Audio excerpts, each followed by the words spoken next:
Okay, well, good morning, everybody. It's 11 o'clock by my... Alors, il est 11 heures d'après mon horloge, d'après mon téléphone, donc bienvenue.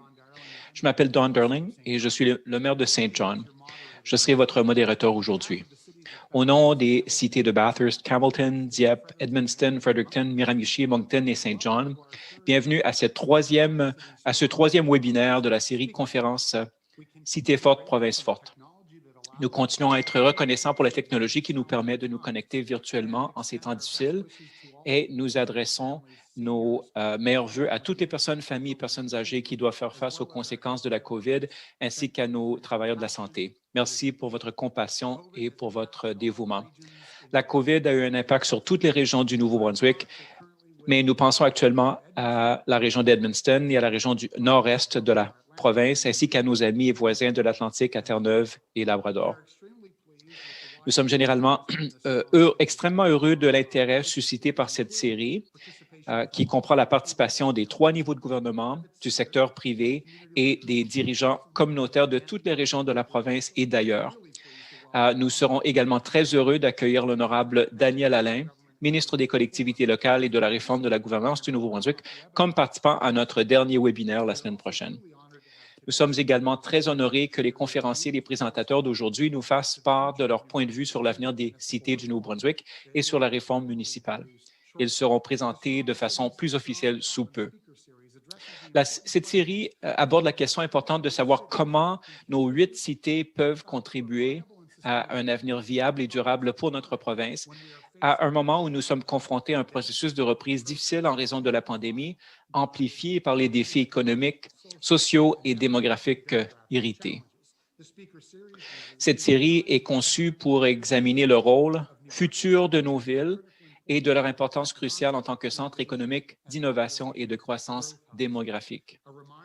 Nous vous rappelons que nous offrons un service d'interprétation simultanée auquel vous pouvez accéder à partir de votre écran Zoom. Et sur ce, un peu de contexte. Il me fait plaisir maintenant de présenter notre premier conférencier, Carol Saab. Carol Saab a rejoint la Fédération canadienne des municipalités en 2010. Elle a occupé les postes de directrice des relations intergouvernementales et médiatiques et de directrice principale des politiques et des relations gouvernementales avant d'être nommée la première directrice exécutive des politiques et des affaires publiques en 2018. Elle a été nommée chef de la direction en 2020. On admire beaucoup Carol, surtout parce qu'elle travaille bien avec le gouvernement fédéral. Elle apporte à une vision claire et ambitieuse à la hauteur de la force que représentent les gouvernements de proximité sur la scène nationale et internationale. Donc, bienvenue, Carol. Merci, Monsieur le maire. C'est un honneur pour moi aussi d'être là aujourd'hui. Je suis content de pouvoir partager la scène avec des conférenciers. J'ai bien hâte de vous entendre et de partager des exemples mettant de l'avant le leadership dans nos communautés. On fait preuve durant cette période difficile. Je suis certaine que nous pouvons tout apprendre de ces initiatives. Cities and communities are on the front lines of COVID-19. Les villes sont sur la première ligne. Elles protègent les commerces et les gens. Moi, je vois très bien cela dans le cadre de mon rôle à la Fédération. Donc, c'est une période très difficile, mais inspirante aussi quand on voit le travail que font les villes et les gouvernements locaux à travers le pays au niveau de la sécurité et en ce qui concerne la reprise économique. Quelques exemples très rapide. Moncton, par exemple, qui fait du Colisée de Moncton un test de dépistage. Fredericton, qui crée un site web pour promouvoir les entreprises locales. C'est le genre d'initiative qu'on voit à travers le pays. Et la Fédération, nous nous sommes mobilisés très rapidement pour coordonner ces activités-là, pour partager l'expertise. On a cherché à réunir différents groupes. On a organisé différentes rencontres entre les provinces. Donc, on essaie vraiment de mobiliser un effort national pour composer avec le défi que représente la COVID. Une autre partie de notre rôle, c'est de de sensibiliser le gouvernement fédéral à nos priorités. Donc, on rencontre les divers ministres, le premier ministre, et on a vu beaucoup de collaboration en ce sens-là. Ce qu'on a vu avec la pandémie, c'est que tous les paliers de gouvernement doivent travailler ensemble de façon concertée, de façon efficace aussi, pour surmonter les difficultés nationales qu'on voit. La pandémie a aussi créé une crise économique pour les municipalités. On a vu une baisse de revenus, une augmentation des coûts. Et à un moment donné, les services essentiels étaient menacés aussi. Donc, la Fédération, grâce à nos membres, a pu discuter avec le gouvernement fédéral pour proposer une solution. Et du moins, donc 8,6 milliards de dollars en fonds d'urgence pour les municipalités, et ça comprenait 41 millions de dollars pour le Nouveau-Brunswick, pour les collectivités dans cette province-là. Et nous continuons aussi à parler non seulement des limites provinciales traditionnelles, mais on cherche aussi à travailler avec les différents niveaux de gouvernement pour aider les Canadiens. Donc, aller chercher de l'aide, on parle d'initiatives pour aller chercher de l'aide, l'initiative fédérale en matière de logement rapide, où nous avons travaillé de très près avec le gouvernement pour obtenir 1 milliard de dollars pour loger les populations les plus vulnérables et qui se trouvent dans une situation très précaire. L'expansion du 1,7 milliard de dollars pour essayer d'augmenter l'accès à la large bande à travers le pays. Cette semaine aussi, il y a eu une annonce sur un fonds permanent pour les transports en commun, et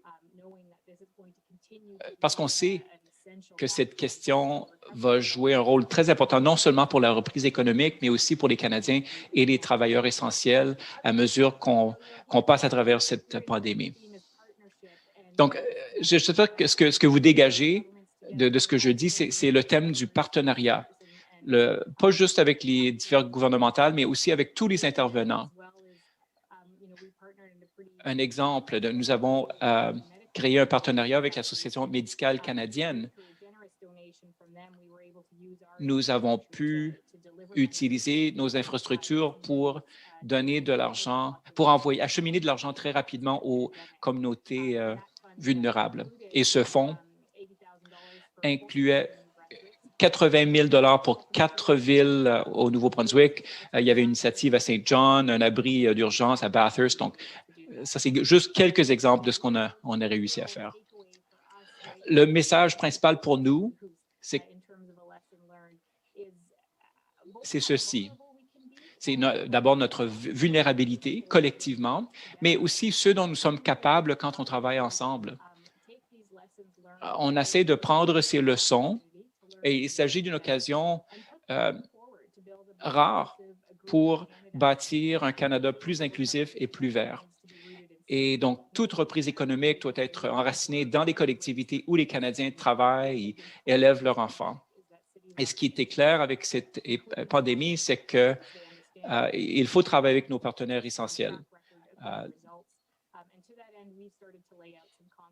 Donc, nous avons commencé à formuler des recommandations pour permettre aux villes de créer des emplois, pour faire augmenter l'économie et pour bâtir un Canada fort. Et une de ces recommandations,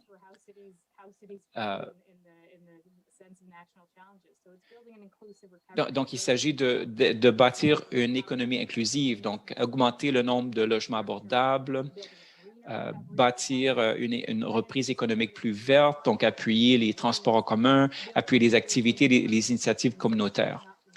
Donc, cette idée-là de partenariat est très, très importante pour nous. On veut donner aux villes et aux gouvernements locaux les ressources dont ils ont besoin pour jouer un rôle de leadership. Et la reprise va exiger le leadership provincial de la part du gouvernement fédéral et provincial. Les Canadiens s'attendent à ce que les gouvernements travaillent ensemble. Et on a vu que les villes et les municipalités, les communautés sont prêtes. Et c'est comme ça qu'on va bâtir un Canada plus inclusif et plus vert. Donc, je vais m'arrêter là, mais j'espère que ça aide un peu à établir le thème de ce qu'on veut aborder aujourd'hui. Merci beaucoup, Carol. On passe à notre prochain conférencier. Donc, nous avons demandé aux maires dans cette ronde-ci de préparer un énoncé de 5 minutes qui parlera de leurs difficultés actuelles, les initiatives en matière de durabilité, etc. Donc, Philip Brown est maire de Charlottetown. Il est né et a grandi à Charlottetown. Il est l'un des 9 enfants d'Eddie et Babe Brown qui ont dirigé Eddie Brown's Transport et Crane Service. Il a enseigné pendant 28 ans et je suis sûr que cette expérience lui est très profitable. Et il est maintenant maire de Charlottetown. La parole est à vous, M. Brown. Merci, Carol, pour avoir présenté le thème que nous allons aborder aujourd'hui. Bonjour tout le monde. Participer dans la réunion qui est très importante c'est pas juste pour l'île de Prince-Édouard, la ville de Charlottetown, mais la région atlantique. I would like to first acknowledge that I'm speaking to you. J'aimerais d'abord reconnaître que je me trouve sur le territoire non cédé Micmac et j'aimerais rendre hommage aux peuples autochtones de l'île du Prince-Édouard, de la Nouvelle-Écosse, du Nouveau-Brunswick et de Terre-Neuve, des peuples passés, présents et futurs. C'est un honneur pour moi, en tant que maire de la ville, de parler dans le cadre de ce webinaire. Donc, le thème d'aujourd'hui, leçons tirées, les études de cas aussi, c'est l'occasion parfaite de discuter de l'esprit ambitieux de 3 villes qui connaissent beaucoup de croissance dans la région de l'Atlantique. Donc, merci encore une fois, Carol, d'avoir présenté un survol des questions clés. Donc, c'est-à-dire les enjeux de la pandémie. Les villes à travers le Canada, y compris Charlottetown, se trouvent à une croisée des chemins sur des questions clés. On entre dans une ère post-pandémique. S'il s'agit, les crises humanitaires et sociales s'empirent à travers le pays. Donc, c'est important il faut penser au rôle que peuvent jouer les municipalités. Les villes ont été sur les premières lignes de la pandémie et donc la responsabilité de gérer les impacts financiers et économiques est à la portée des municipalités. Donc, je suis content de pouvoir vous parler aujourd'hui, d'apprendre ce que font d'autres villes dans l'Est du Canada et aussi, il y a le maire Patterson de Kingston en Ontario. J'ai hâte d'entendre ce que les villes font. Bon, les priorités de Charlottetown et la priorité, c'est de collaborer avec d'autres paliers de gouvernement et d'autres municipalités pour produire une ville plus saine et plus durable. Bon, la croissance de notre ville et l'attrait de notre ville ont mené à un boom de construction et d'augmentation de la population. Bon, le nombre de permis de construction a augmenté de 22 millions de dollars entre décembre 2019 à la fin décembre 2020. Et c'est majeur pour une ville de la taille de Charlottetown. Donc, les permis de construction ont augmenté de façon très importante. C'est très important pour une ville de la taille de Charlottetown. Donc, pour mettre cela en perspective, en 2017, ces permis étaient à 60 millions de dollars. Donc, on a vu une augmentation de 300 l'augmentation des coûts de construction et une augmentation importante de la population a mené à une crise en matière de logement. La Ville travaille avec le gouvernement provincial et fédéral pour gérer cette crise-là, pour mettre en œuvre une stratégie de logement abordable. Et on cherche à modifier nos règles de zonage aussi pour qu'elles deviennent plus inclusive. Et j'espère que nous pourrons en parler plus longuement dans la période des questions et réponses. J'aimerais souligner quelques-unes de nos initiatives, des initiatives sur lesquelles nous travaillons depuis quelques mois. Le département qui augmente le plus rapidement à Charlottetown est justement notre département de durabilité et d'environnement. Donc, le plan de durabilité qui a été mis en pratique en 2017 présente un cadre d'objectifs tangibles et durables. Et en 2020, le ministère de durabilité a lancé une campagne de sensibilisation publique pour s'assurer que les messages clés de la protection de l'environnement et de la durabilité étaient livrés à la communauté, malgré la pandémie.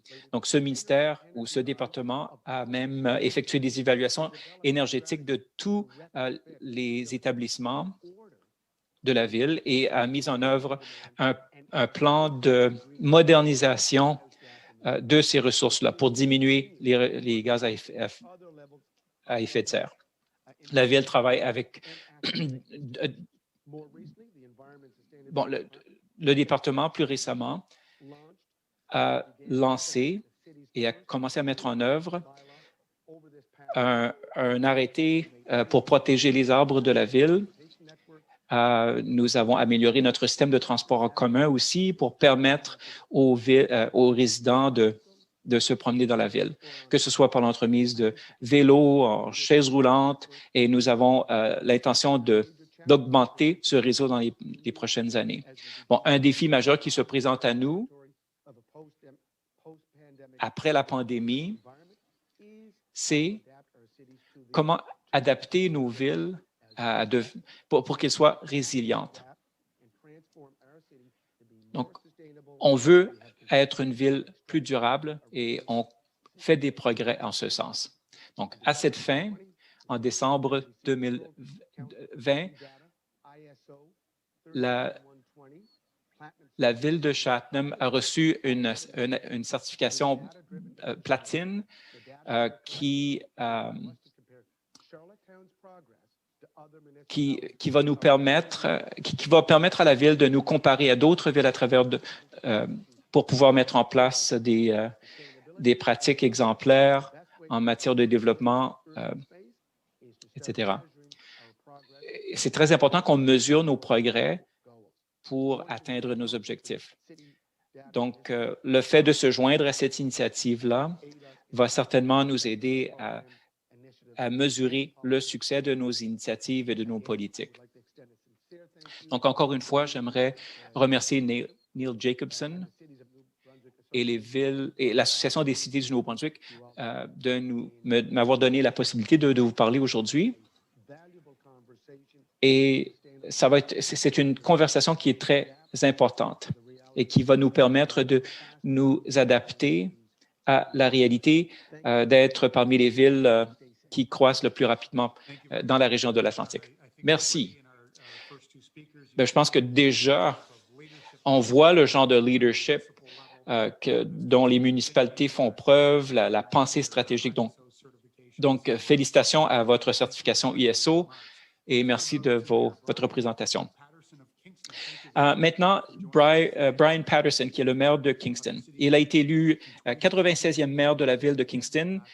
Il a été réélu en 2019 pour un second mandat.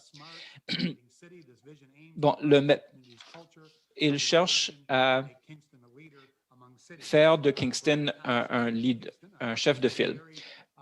Bon, Brian Patterson a déménagé à la ville de Kingston en 2000 pour fréquenter l'Université Queen's en tant qu'étudiant de troisième cycle. Il a obtenu une maîtrise et un doctorat en économie à Queen's. Il a rejoint la faculté d'économie du Collège militaire royal du Canada à Kingston, où il continue de travailler en tant que professeur adjoint. Et ensuite, il est devenu actif dans le monde municipal, donc l'importance d'attirer des étudiants universitaires. Bonjour tout le monde. Il me fait plaisir de participer à cette excellente discussion. aujourd'hui pour cette discussion. What I thought I would do is maybe just throw out maybe an overarching observation that I found in the midst of the COVID-19 J'aimerais pandemic. partager une observation que j'ai faite récemment. Le lien entre les problèmes et les occasions qui se présentent. Quand on est confronté à un problème et quand on essaie de résoudre un problème, ça révèle des possibilités qu'on n'avait pas vues avant. Et pour saisir donc, je vais vous donner 3 exemples de ce que je veux dire. Pour nous, d'abord, la question du logement. Notre marché est très actif et ça a commencé déjà il y a quelques années. Mais c'est intéressant, la pandémie a créé un effet d'exode. Nous sommes à peu près à 2h30 de Toronto et on voit beaucoup de pression. Les résidents de Toronto cherchent des villes comme Kingston où la qualité de vie est beaucoup plus grande, les logements sont beaucoup plus abordables. Donc, c'est certainement avantageux pour nous. On voit plus de diversité, on voit plus d'entrepreneurs, il y a de nouveaux talents qui arrivent, de nouveaux commerces. Mais la question du logement est problématique. On voit une augmentation de la pression sur le marché. L'occasion principale qu'on voit dans ce problème-là, c'est que quand on parle de durabilité, bon, on investit dans les transports en commun, dans l'infrastructure de véhicules électroniques ou électriques. On crée la question des réseaux de vélos, etc. Une des choses les plus importantes, à mon avis, qu'une ville peut faire, c'est d'établir des politiques de planification. Donc, avec cette croissance qu'on connaît, il faut la canaliser pour pouvoir croître de la bonne manière. Donc, on passe beaucoup de temps à élaborer des politiques de croissance pour faire construire des logements et le bon genre de logement, la bonne variété, pour justement pouvoir créer un environnement où les gens peuvent se promener. Ils peuvent utiliser des moyens de transport actifs, pas juste parce qu'ils le veulent, mais parce que c'est ce qui est le plus pratique pour eux. Donc, ça, c'est une des priorités pour nous. Ce n'est pas toujours facile. Kingston, c'est une ville historique. Donc, comment est-ce qu'on équilibre l'intensité? Et ce que ça veut dire, c'est des bâtiments plus hauts et tout en protégeant le quartier historique du centre-ville.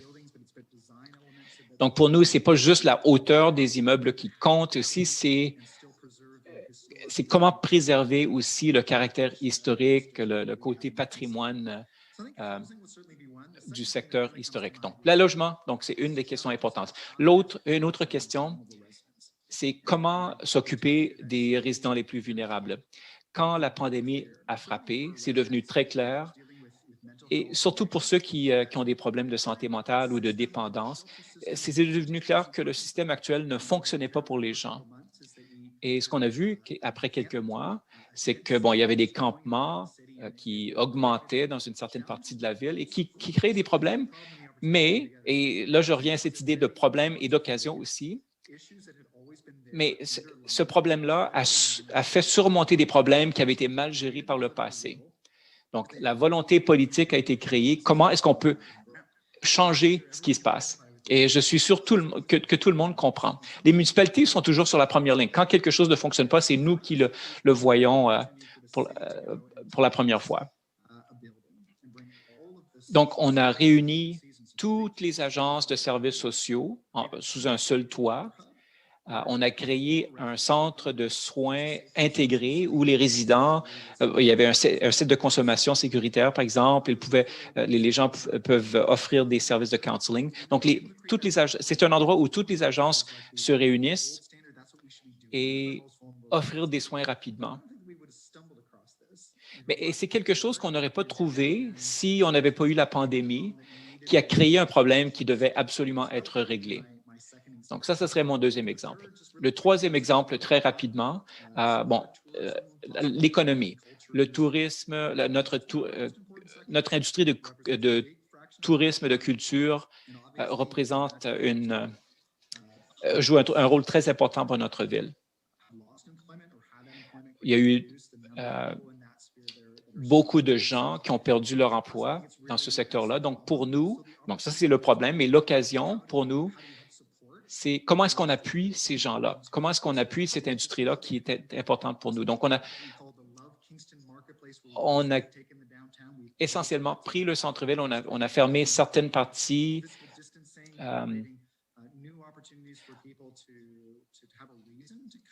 Et on a essayé d'attirer les gens, des piétons surtout, et de façon sécuritaire. Donc, et l'autre élément, c'est que bon, le tourisme va prendre du temps à se remettre de la pandémie, mais il y a d'autres secteurs qui prennent beaucoup d'expansion, le secteur manufacturier, etc. Et donc, ça permet aux leaders commerciaux de penser comment est-ce qu'on peut aider le secteur de tourisme, comment est-ce qu'on peut les aider, comment est-ce qu'on peut aider ces gens à trouver du travail dans d'autres secteurs qui cherchent des employés. Et je n'ai jamais vu autant de collaboration à ce niveau-là. Donc, la nécessité, c'est la mère de l'invention, comme on dit. Et c'est des choses, comme je l'ai dit, c'est des solutions qu'on n'aurait pas trouvées si on n'avait pas été confronté à ce problème de la pandémie. Donc, je vais m'arrêter là. Donc, merci pour cette occasion, encore une fois, de parler. Moi, je ne peux pas m'empêcher que de penser à... Moi, je suis souvent étonné par le manque de compréhension du rôle que jouent les maires. Et donc, ce que vous avez dit est inspirant et on pourrait parler de ces questions-là pendant 3 heures, mais peut-être qu'on pourrait créer un caucus de villes de taille moyenne. Donc, c'est excellent comme commentaire. Donc, notre dernier conférencier dans cette première ronde, avant de passer à la ronde des questions et des réponses, est Mike Savage, maire de Halifax. Il a été élu pour la première fois maire de la municipalité régionale de Halifax en 2012 et il vient d'être réélu très récemment. Bon, il a beaucoup d'expérience. Il a été député fédéral, il a travaillé dans le secteur privé. Mais je pense qu'il a la compétence et la motivation et la vision. Et si vous le connaissez, c'est quelqu'un qui est très intelligent. Quand il a quelque chose à dire, beaucoup de gens l'écoutent parce qu'il parle avec beaucoup d'expérience. Donc, allez-y, Monsieur le maire. Merci, Don. Donc, à mes collègues et à Carole, bienvenue. Je suis content d'être là. Merci aux organisateurs. Je suis très content de vous de reconnaître que nous reconnaissons la valeur des traités d'amitié qui ont été conclus en Nouvelle-Écosse. J'ai quelques diapositives. Sean McKinley, est-ce qu'il peut mettre les diapositives à l'écran? Et Don, vous me le direz si je dépasse mes 5 minutes. Est-ce qu'on voit les diapositives? Oui. Bon, je ne sais pas ce qu'on voit. Oh, un instant. Bon, je voulais parler d'abord de la croissance d'Halifax, ou présenter une image visuelle de la croissance. Oh, on recule plutôt que d'avancer. Non, voilà. 2019, voilà Halifax en 2012. C'est une très, très belle ville. Et maintenant, voici Halifax aujourd'hui. Juste pour vous dire à quel point la ville a changé. Pendant la COVID, quelques 9 000 personnes ont immigré à Halifax. Donc, on était la deuxième ville qui a augmenté le plus rapidement au Canada. Environ 2 tiers des gens étaient des immigrants. Très peu de notre croissance vient de déménagement à l'intérieur de la Nouvelle-Écosse. Notre population totale est d'environ 450 000 personnes. Et même avec la COVID, on connaît une croissance importante. Alors, ce qu'on voit ici, c'est que le Canada a vu une baisse d'environ 27 000 personnes. Le marché du travail ou la main-d'œuvre à Halifax a augmenté. On a perdu quelques emplois à temps plein, mais on a eu beaucoup d'emplois à temps plein. 17, un autre chiffre. Bon, voilà. C'est le nombre de nouvelles entreprises qui ont été lancées à Halifax, dont plusieurs sont importantes, qui ont décidé de s'installer à Halifax pendant la pandémie. Bien sûr, il n'y a pas de relance de partout. Le tourisme, les hôtels, l'aéroport, les restaurants. Il y a toute une série de magasins, de boutiques, de l'industrie de la culture ont une réalité différente. Comme mes collègues, les autres maires, nos réunions du conseil sont virtuelles. On a eu des élections et on va continuer à agir. Mais Halifax a une stratégie sur le climat, sur le changement climatique que nous avons adopté l'année dernière pendant la pandémie. On a décidé que nous allions réduire les émissions et arriver à net zéro d'ici 2050. Mais nous allons avoir des opérations municipales net zéro d'ici 2030. On continue à miser sur les relations avec les peuples autochtones. On a retiré la statue de Cornwallis et son nom. On veut vraiment améliorer les relations avec les Noirs et nous prenons des mesures. Ça, c'est une des rues où nous avons inscrit Black Lives Matter parce que c'était important pour nous. Une autre chose qui s'est produite lors de la pandémie, c'était qu'on a atteint l'égalité entre les sexes. On est passé de 2 conseillers à 8 conseillères de 16. On est vraiment fiers de cela. Bien sûr, il y a des défis. On continue à demander plus de financement de la province pour toutes sortes d'initiatives, surtout pour ce qui est du transport public ou l'achalandage est là dans les villes, mais on a besoin de plus d'aide de la province. On a toute une série de demandes à la province. C'est vraiment ma bête noire pour moi et pour d'autres maires du fait que nous devons nous adresser à la province pour toute petite modification, des modifications à la loi sur les véhicules à moteur.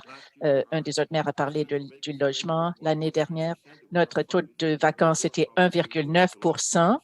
Il y avait moins d'étudiants, donc c'était plus élevé, mais les augmentations des loyers étaient 4,1 %, qui n'est pas possible pour plusieurs personnes. On avance, on a 52 nouvelles unités abordables et 25 nouvelles maisons de ville abordables sur des terres excédentaires municipales et la municipalité n'est pas responsable de l'habitation, mais nous devons partager la responsabilité.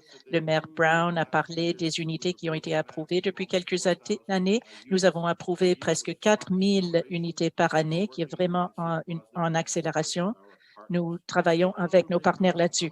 Une autre chose qui nous rend fiers à Halifax, nous achetons et nous protégeons des terres existantes pour le futur. Nous avons protégé 519 acres de terre au centre-ville et la ville grandit.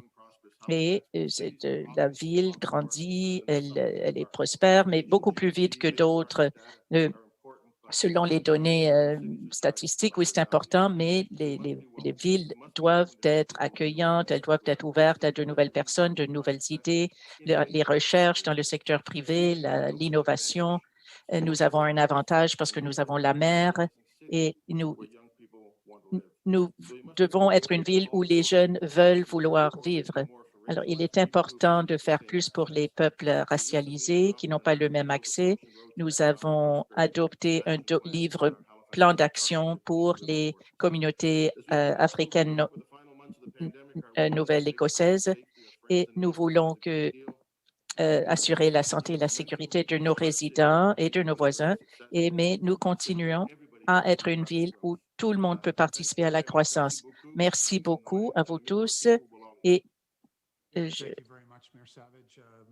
vous remercie. Merci, Monsieur le maire, beaucoup de très bonnes informations. Ensuite, nous allons passer donc à ce qu'on appelle la ronde rapide. Nous avons entamé la discussion. Il nous reste une vingtaine de minutes avant qu'on doit terminer. Donc, le rôle des cités à titre de pôle de développement économique et d'innovation. Les deux premiers webinaires ont renforcé l'importance cruciale des cités du Nouveau-Brunswick ou les villes comme pôle de développement économique, d'innovation et de croissance démographique. Alors, lors de cette ronde-ci, on va poser des questions directes, on veut des réponses directes, on veut vraiment lancer la discussion. Alors, voici au maire. Vous représentez chacun des villes qui connaissent un succès en matière d'économie, d'innovation et de croissance démographique. Qu'est-ce qui motive ce succès? Quelle est votre sauce secrète? Monsieur le maire Mike? Mike, votre micro est fermé. Oui, nous sommes devenus un centre technologique. On a toujours eu les universités. Nous en avons 7 à Halifax. Nous avons un collège communautaire, mais on n'avait jamais la collaboration entre les partenaires qui serait nécessaire. Et si on veut encourager l'innovation et les nouvelles entreprises et les accélérateurs et l'innovation dans une ville, il faut vraiment représenter le comportement de ces compagnie. Par exemple, il faut être plus vite, plus flexible. On ne peut pas être restreint par la technologie. Ces compagnies considèrent que la technologie fait partie du monde des affaires et les gouvernements sont timides, typiquement. Mais moi, j'en ai parlé à plusieurs de compagnies où elles veulent un bon régime fiscal, elles veulent toutes sortes de choses, mais elles veulent une ville qui respecte l'environnement, qui respecte la diversité, l'inclusion, l'immigration au Canada est une bonne chose. Alors, il faut vraiment qu'on représente ce comportement, qu'on veut que l'industrie technologique ait. Monsieur le maire Patterson, votre sauce secrète? Je suis d'accord avec ce que dit Monsieur le maire Savage. Je pense que le travail à distance vraiment a changé la donne, où tout d'un coup, la qualité de vie est encore plus importante parce qu'on préfère vivre là où on veut vivre et si on peut travailler de chez soi, encore mieux. Alors, c'est quelque chose que nous devrons vraiment adresser et il va falloir qu'on le gère, même pour les cités moyennes. Pour nous, il faut décider ce qu'on fait bien et où on a un avantage compétitif déjà. Des fois, c'est difficile. Des fois, il faut qu'on se dise, bon, nous, à Kingston, par exemple, nous savons qu'en soins de santé et innovation, on peut en faire des choses parce qu'on a déjà toutes sortes d'activités dans ce domaine. Alors, on a misé sur ce secteur, tandis que d'autres choses, on peut essayer, mais on ne sera jamais aussi bon, aussi fort que d'autres collectivités. Alors, ça, c'est une chose. Il faut être honnête et il faut reconnaître ce que vous arrivez à bien faire et ce que vous ne pouvez pas. Et l'innovation, lorsqu'on est entrepreneuriat, il faut prendre des risques. Et nous avons trouvé, en tant que municipalité, que lorsqu'on a des nouvelles entreprises, souvent, il faut qu'elles mettent leur nouvelle technologie à l'essai ou la nouvelle idée à l'essai. Et nous, on essaie de créer une plateforme. On a une compagnie qui a un modèle de partage de vélos et on leur a donné la chance et elle a réussi. Une autre compagnie qui s'appelle Spectre Plasmodics de l'Université Queen's, des entrepreneurs qui ont développé un modèle de test pour identifier des substances toxiques dans les eaux potables. Alors, on l'a mis dans notre... c'est une technologie qui réussit à sauver des vies maintenant. Alors, on est ouvert et puis on est très clair avec la communauté. Ma porte est ouverte. Si vous avez une bonne idée excitante, innovatrice, venez me voir. Et si on peut vous offrir une plateforme ou si quelqu'un d'autre peut le faire, on vous donnera la chance d'essayer et de réussir. Monsieur le maire Brown, une sauce secrète? À Charlottetown, je dis toujours que nous sommes petites mais forts et notre identité est dû au fait qu'une loi du Parlement, le projet de loi C-267, a reconnu Charlottetown comme étant le berceau de la Confédération, qui nous rend symbolique, un symbole du Canada. Le castor, l'hymne national, les Rocheuses et nous. Et c'est ce que moi j'essaie de vendre en tant qu'une petite ville très forte pour essayer de venir, d'attirer les gens. Mais avant la COVID, nous travaillons déjà en collaboration avec les ONG, avec des organisations professionnelles, avec les clubs de services. Et comme l'a dit le maire Savage, je sais qu'il y a 7 universités à Halifax. Mon fils fait sa maîtrise en administration des affaires là-bas, mais à l'Université de l'île du Prince-Édouard, avec le Collège Holland aussi. Le dernier est un institut technique qui travaille vraiment de près avec l'industrie à travers tous les secteurs, dans tous les secteurs, et l'aérospatiale, la biotechnologie, l'industrie biochimique, la manufacture. Alors, ces partenariats qu'on essaie d'engendrer, de développer sont importants. Mais je vais probablement le répéter plusieurs fois, mais nous avons une corporation de développement ici à Charlottetown qu'on appelle la Corporation de développement de la région de Charlottetown, qui a été lancée en 1984, qui a investi des millions de dollars dans la ville. À l'avenir, après la pandémie, nous espérons travailler avec les autres communautés sœurs, Stratford et Cornwall, pour la Société de développement régional en misant l'innovation, l'investissement et l'expertise pour des projets individuels qui misent des avantages sociaux et économiques. Et ceci, à l'avenir, et je l'ai déjà dit hier, c'est question de collaboration et de trouver des compromis. Alors, je veux souligner que le fait qu'après la pandémie, il y aura beaucoup de défis, mais il va falloir qu'on travaille ensemble. Merci.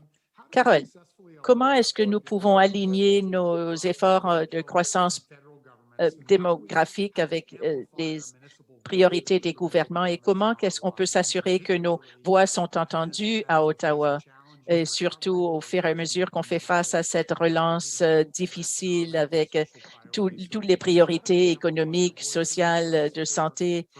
Comment est-ce qu'on peut s'assurer que notre voix soit bien entendue? Merci, Monsieur le maire. Et je suis d'accord avec le maire Patterson. Toute la conversation doit reconnaître que les communautés de toutes les tailles connaissent des grands changements actuels et on peut en profiter actuellement pour miser sur l'innovation et la technologie. Mais ça va se faire seulement avec la vraie collaboration et des partenariats qu'on commence déjà à voir. Alors, ce que je vous entends dire ou poser la question sur la sauce secrète, je pense qu'il est clair que les villes sont essentielles, évidemment, mais c'est elles qui sont les moteurs de ces conversations. Alors, il faut avoir une stratégie et il faut qu'on en parle entre gouvernements. Ça ne fait pas de sens de ne pas être aligné. Alors, la sauce secrète est reconnaître que les gouvernements locaux pilotent les efforts et le gouvernement fédéral doit miser sur ce pouvoir et les provinces qui vont la prendre en premier vont mieux sortir de cette relance. Celles qui apprennent comment mieux profiter des leçons et profiter de toutes ces avancées où on peut dépasser des frontières et des limites traditionnelles afin d'établir des priorités sur la croissance et les réalisations dans le pays. Ceci sera fondamental. Et un petit exemple ici, Ottawa fait une petite partie de cela, mais on s'attend que dans les prochains mois, on entendra davantage sur le gouvernement fédéral sur un nouveau programme fédéral qui permettra aux municipalités de parrainer des immigrants directement. Alors, il faut tenir compte de la perspective des gouvernements locaux. Il faut assurer un soutien financier, bien sûr, et il faut que les prestataires et les fournisseurs de services locaux soient alignés. Tout cela est essentiel et ce sont des conversations qui n'auront pas lieu sans tous les joueurs autour de la table. Alors, nous ferons notre part. Mais la sauce secrète, c'est vraiment que ensemble, les gouvernements, nous devons apprécier que cette conversation est essentielle. Oui, on constate la complexité de cette séance. Cette séance aurait pu durer 2-3 ans d'ailleurs. Le gouvernement du Nouveau-Brunswick a entrepris une réforme municipale et s'est engagé à créer une stratégie urbaine. Au Nouveau-Brunswick, il y a 104 gouvernements locaux, 236 districts de services locaux et 12 commissions de services régionales pour un total de 352 unités administratives qui fournissent des services locaux à une population d'un peu plus de 780 000 personnes. En comparaison, la Nouvelle-Écosse ne compte que 50 municipalités fournissant des services locaux à une population estimée de 980 000 habitants. Alors, Carole, je reviens à vous avec la première question. Le Nouveau-Brunswick s'est maintenant officiellement engagé dans un processus de réforme municipale. Quel conseil donneriez-vous au gouvernement du Nouveau-Brunswick et aux 8 cités de la province à mesure que le processus de réforme municipale avance? Merci. Bien, ce qui est clair pour tous est que les Canadiens veulent sortir de cette pandémie de façon plus résiliente, que ce soit résilient contre tout virus et contre tous les futurs défis. Et ce qu'on apprend aujourd'hui, et ce qu'on constate, est que les gouvernements locaux ont une expertise sans égale dans les réalités de tous les jours. Les investissements deviennent des réalités sur le terrain. Il faut alors miser sur cette possibilité avec des meilleurs partenariats plus forts. Et c'est aussi une question, pour être honnête, je pense il faut, les outils et les autorités sont disponibles, mais ce ne sont pas ce n'est pas assorti au rôle des municipalités. Tout d'un coup, plusieurs municipalités étaient au bord de la faillite au début de la pandémie, mais on a essayé rapidement de rectifier. Bien, prenons des leçons. La relance du Canada est le moment choisi pour moderniser. Au fur et à mesure qu'on se lance dans une relance, alors il faut vraiment utiliser ceci comme pour avoir ces conversations, pour moderniser les outils fiscaux et législatifs pour passer à la prochaine étape et faire face aux prochains défis. Merci. La fiscalité équitable est un sujet très important ici au Nouveau-Brunswick, dans ma propre municipalité. Comment chacun d'entre vous peut-il assurer que les citoyens, les entreprises, l'industrie et les municipalités régionales payent leur juste part des coûts d'exploitation et d'infrastructures municipales? Monsieur le maire Patterson, voulez-vous commencer? Oui. Je voulais me lever et féliciter Carole lorsqu'elle disait que ça prend un nouveau cadre pour les municipalités, mais c'est une approche à deux volets. D'un côté, il faut qu'on préconise pour quelque chose de mieux, mais en même temps, il faut qu'on trouve des façons créatives à exister à l'intérieur de notre régime actuel. Alors, voilà l'approche à deux volets que nous avons adoptée. Il faut travailler avec toutes les municipalités de toute notre province de l'Ontario, grandes et petites, parce qu'il faut faire attention de cette approche que prennent les provinces parfois, qui divisent les municipalités selon leur taille. Mais dans le cadre actuel, il y a beaucoup d'établissements de stratégie. Quand on parle de fiscalité, il faut augmenter l'assiette fiscale, mais il faut s'assurer qu'on l'augmente en minimisant les coûts et les dépenses. Alors, comme on l'a dit tantôt, une ville peut grandir de différentes façons. Il y a différentes façons causent des fardeaux fiscaux plus grands. Et alors, comment miser sur l'argent qui existe? Comment on peut les assortir à des investissements privés, par exemple, pour encourager d'autres revenus, parce que nous comprenons, il y a une source limitée de fonds et c'est très difficile de retourner à demander plus. Alors, comment étirer l'argent le plus possible? Monsieur le maire Savage, fiscalité, égalité? Oui. Alors, au Nouveau-Brunswick, c'est différent de chez nous, mais en tant que municipalité, moi, je veux que le gouvernement provincial nous enlève les menottes qui nous permettra de grandir Et ce sera avantageux pour vous aussi, autant que pour nous. Ce processus que nous devons repasser continuellement pour faire ce que nous voulons faire. Il y a 3 ans, j'ai apporté une motion pour permettre aux résidents permanents de voter dans les élections municipales et la province n'y a pas donné suite. Une zone de logement inclusive qui améliorait le logement. On n'a pas eu la chance de le faire encore. Il y a du bon travail qui se fait à la province, mais on devrait établir, ou le gouvernement a établi une commission sur le logement, mais ils n'ont pas invité la Fédération des municipalités. On a tous protesté, mais ils ne nous ont pas écoutés. Alors, moi, je pense que 50 municipalités, c'était beaucoup, mais comparé au Nouveau-Brunswick et l'île du Prince-Édouard, il faut croire que ça ne l'est pas. Je pense que les municipalités ont appris qu'elles peuvent réagir de façon raisonnée, raisonnable et responsable. Je ne pense pas qu'on entend parler de scandales au sein des municipalités qui existent à d'autres niveaux, mais il faut qu'on travaille avec nos collègues à la province. C'est peut-être pour eux, ça ne vient pas à l'esprit de se demander comment est-ce qu'on aide, mais moi je ne veux pas que Halifax grandisse aux dépens d'autres régions de la province ou du Canada Atlantique, mais enlevez nos menottes et on va vous montrer ce que nous pouvons faire. Nous sommes élus également, mais on peut travailler ensemble et ce sera avantageux pour toute la province et la région si on a plus de pouvoir. Voilà. Merci, Mike. Oui. Monsieur le maire Brown, pouvez-vous nous donner un exemple de législation municipale innovante qui ont contribué au succès et à la croissance de vos villes sur l'île du Prince-Édouard?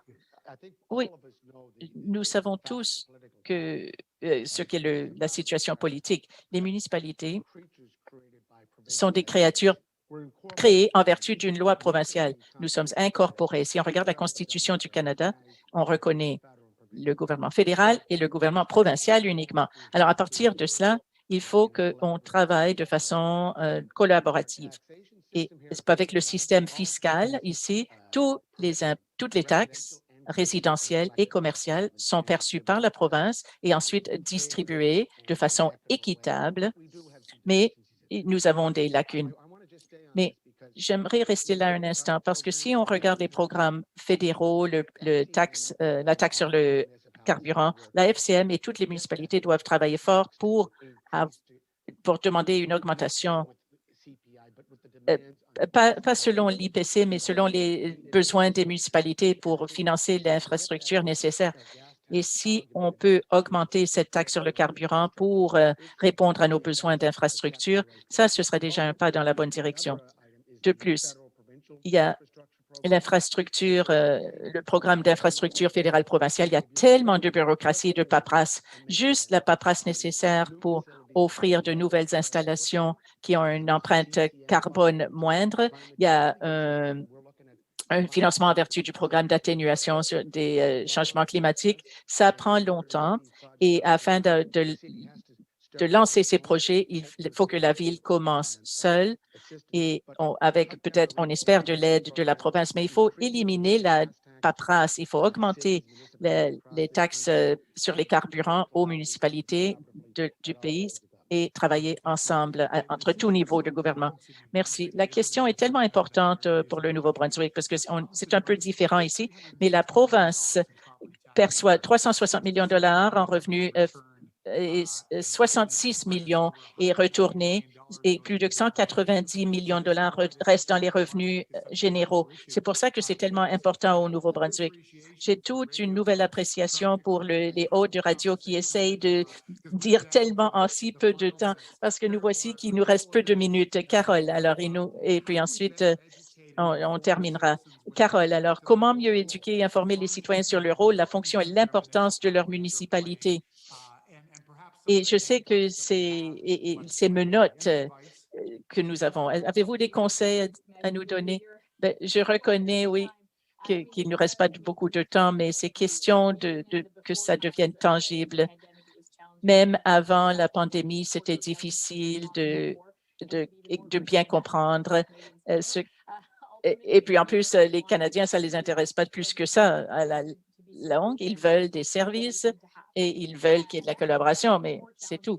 Et ça devient encore plus difficile de vraiment préciser dans nos communications parce que beaucoup de cela, c'est très important d'expliquer ce que font les gouvernements pour améliorer la qualité de vie de façon concrète et à l'avenir. Et c'est pour ça des événements comme celui-ci sont formidables où on partage nos idées. Mais c'est juste un point de départ pour d'autres conversations entre nous. Alors, de façon plus concrète possible. Merci, oui, merci beaucoup. Moi, je viens du secteur privé moi-même et c'est ma 5e année en tant que maire. Et donc, avoir des personnes qui comprennent le rôle des municipalités et l'autorité qu'ont les maires, que je peux vous expliquer, sont nuls au Nouveau-Brunswick. Alors, vous êtes un DG, vous êtes un ambassadeur, vous êtes un exécutif, un dirigeant, comme je l'étais dans le secteur privé, mais c'est un rôle très important, très intéressant. La dernière chose qu'on voulait discuter, mais on n'aura pas le temps de le faire, et Monsieur le maire Patterson, vous en avez parlé, tous sont d'accord. Et tous ceux qui assistent aujourd'hui sont d'accord. Tous les jours, on nous appelle de jouer un rôle de plus en plus grand dans le domaine de l'inclusion sociale, le logement, la réduction de la pauvreté, toutes des choses que pendant les années 60, le gouvernement provincial avait assumées. L'éducation, la santé, l'inclusion sociale et ainsi de suite. Et dire en tant que maire, « Ah, désolé, non, c'est pas ma job. » Non, c'est pas quelque chose que moi, j'arrive à dire facilement. Si vous voulez un logement, si c'est un besoin fondamental, si vous avez besoin de services de soutien sociaux, moi, je peux pas juste dire, « Non, non, c'est pas à moi. » Alors, comment est-ce que les 3 niveaux de gouvernement arrivent à travailler ensemble pour travailler de façon plus urgente? Et je n'aurais pas souhaité la COVID sur quiconque, et Mike, vous en avez déjà parlé. Mais comment est-ce qu'on arrive à être plus flexible? Comment est-ce qu'on peut arriver à accepter un certain risque éclairé et calculé? Comment est-ce qu'on peut devenir plus stratégique et réduire la paperasse? Monsieur le maire Patterson, vous avez parlé de l'innovation suite à la COVID. On l'a vu dans la prestation des soins de santé, on l'a vu dans tellement de domaines. Et je pense qu'on se trouve aujourd'hui en Amérique du Nord, dans le monde entier, ici au Canada, il y a beaucoup de frustration vis-à-vis de nos élus, une méfiance et beaucoup de gens qui s'intéressent réellement et qui travaillent fort tous les jours pour améliorer leur communauté. Alors, comment ne pas laisser la crise nous fait perdre cette possibilité de nous avancer et de perdre des décennies d'avancées normales. Mais comment, lorsqu'on commence à sortir de la COVID, si on va perdre ce sens d'urgence, est-ce qu'on perdra cette occasion? Alors, pour moi, c'est une question d'agir différemment et c'est une question de volonté politique, en fin de compte. Il faut que ces décisions soient prises. Et je vais nous terminer maintenant. Ça a été un si grand plaisir aujourd'hui. Merci à notre 4 conférencières, panélistes aujourd'hui pour la qualité de la discussion et le contenu fantastique. Un travail extraordinaire. La 2e, 3e ronde, il va falloir qu'on le refasse. Merci beaucoup d'avoir libéré du temps de vos horaires tellement chargés pour nous joindre aujourd'hui.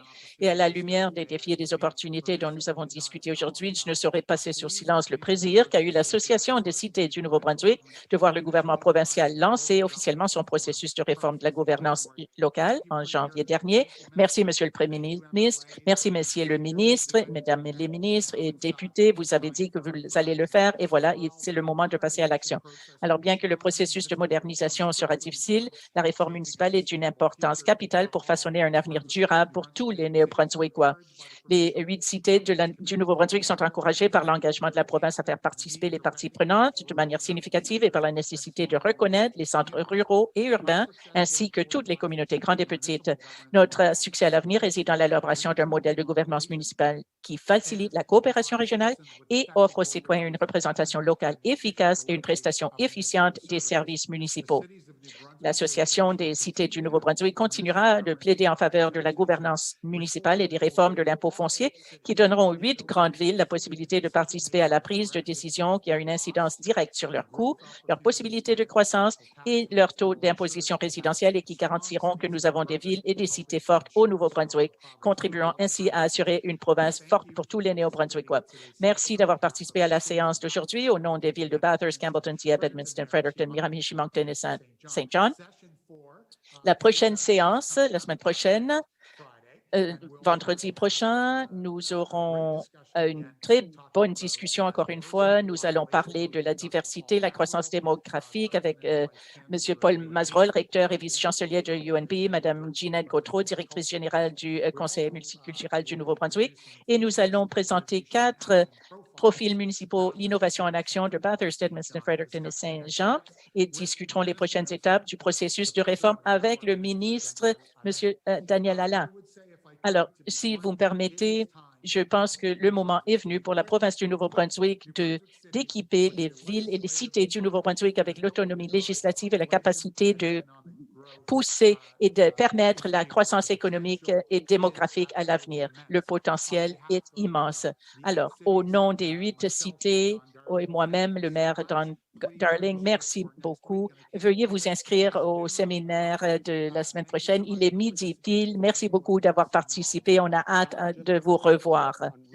Juste avant de partir sur la question de la collaboration régionale, nous avons un congrès des maires de l'Atlantique. La première réunion a eu lieu à Halifax. C'est un très bel organisme. Mais la maire Stephanie de Campbellton a déjà accueilli. C'est un très beau véhicule utile pour faire avancer ces programmes et ces enjeux régionaux. Merci beaucoup. Merci, messieurs, mesdames, les maires, et merci à vous tous. Merci à tout le monde.